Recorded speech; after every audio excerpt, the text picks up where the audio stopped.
Olá, amigos e amigas. É com muita alegria e satisfação que retornamos a esse nosso contato. Nós vamos falar hoje do capítulo 5 do Evangelho segundo o Espiritismo, que é o capítulo mais longo contido no Evangelho, que fala das nossas aflições. Bem-aventurados os aflitos.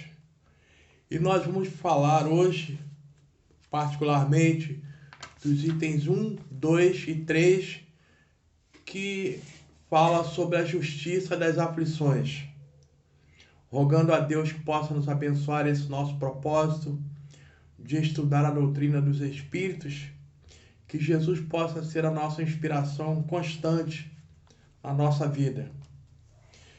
Eu vou pedir licença para ler aqui as passagens que estão contidas em Mateus capítulo 5, versículo 4, 6 e 10, e em Lucas capítulo 6, versículo 24 a 25. Bem-aventurados que choram, porque serão consolados.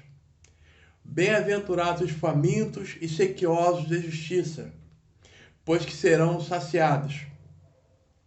Bem-aventurados que sofrem perseguição pela justiça, pois que é deles o reino dos céus.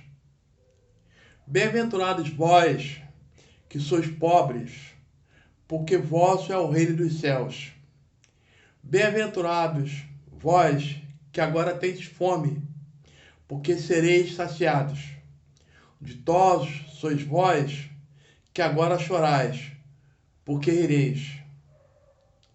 Mas ai de vós, ricos, que tendes no mundo a vossa consolação. Ai de vós, que estáis saciados, porque tereis fome. Ai de vós, que agora rides, porque sereis constrangidos a gemer e a chorar. Lucas 6, versículo 24 a 25. Vamos tomar como base que Jesus fazia essas promessas e essas advertências na época em que ele estava encarnado entre nós e falava preferencialmente para o pessoal menos favorecido socioeconomicamente. E ele falava da saciedade que teriam a respeito da justiça, a respeito da fome, da sede, e prometia-lhes que todas essas carências ou todos esses anseios seriam satisfeitos de alguma forma. E ele falava também àqueles que eram perseguidos, desprezados pela sociedade e levados à arena da morte. Que justiça seria essa? Que saciedade seria essa?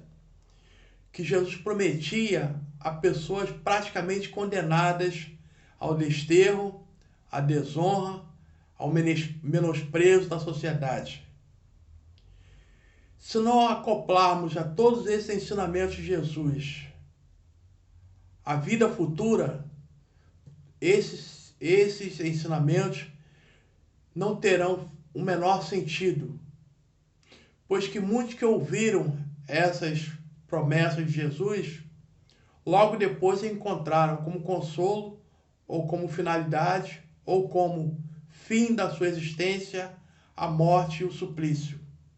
Então, voltando a repetir, se não acoplarmos a isso, se não conjugarmos a esses ensinamentos a vida futura, esses ensinamentos serão vazios e promessas vãs.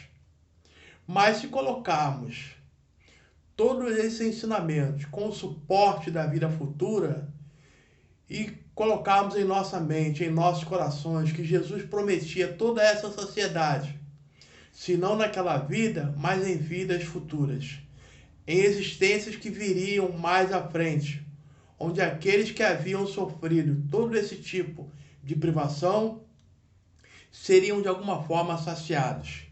E ele adverte também para aqueles que haviam satisfeito seus sentidos, principalmente os ricos, a quem ele coloca, que é transcrito na passagem, aqueles que haviam sido saciados durante a vida presente e que não tivessem feito, ou dividido, ou solidarizado com aqueles que tinham menos, esses então, ao invés da fartura que experimentavam naquele momento, sofreriam a privação como uma reprimenda, como uma correção ao seu procedimento fora das leis divinas, que é o de solidariedade com o nosso próximo. Então, logicamente, Jesus se referia a uma vida futura.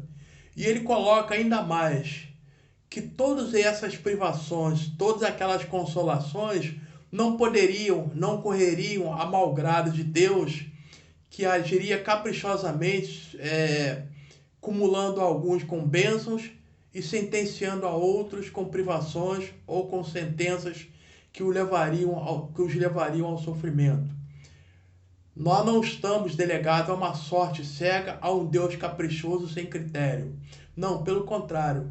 Aí é que entra a nossa lição de hoje. As aflições que experimentamos hoje, ou experimentaremos mais à frente, nada mais são do que uma resposta ao nosso procedimento, correto ou errado, e que elegemos para as nossas vidas. Pois que Deus não faz chegar à dor àquele que não merece, ou aquele que não tem que passar por aquela privação ou por aquela dor.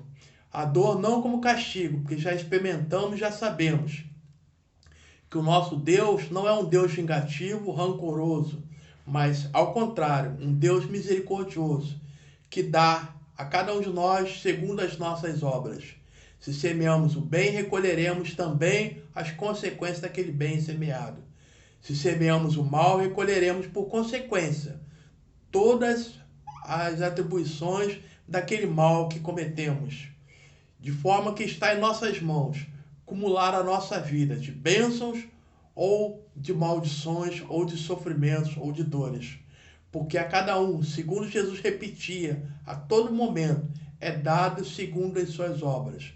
E não experimentamos nenhum sofrimento, nenhuma dor que não seja necessário ao nosso crescimento espiritual, pois que não estamos na terra senão para crescermos espiritualmente, pois que ainda somos crianças no sentido espiritual.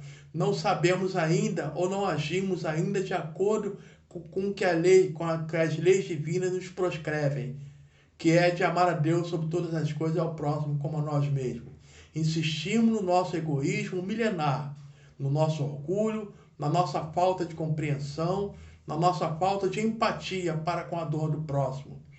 Muitas das vezes reclamamos das dores que nos assolam, mas esquecemos que dores maiores são experimentadas pelos nossos companheiros de humanidade.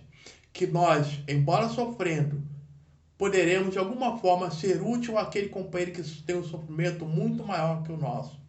Nessa época de frio, onde nós temos o nosso agasalho, o nosso teto onde nos acolher, não nos lembramos daqueles companheiros jogados às ruas, muitas das vezes, senão para criticá-lo, dizendo que ele não se esforçou de forma satisfatória a privar-se daquele sofrimento.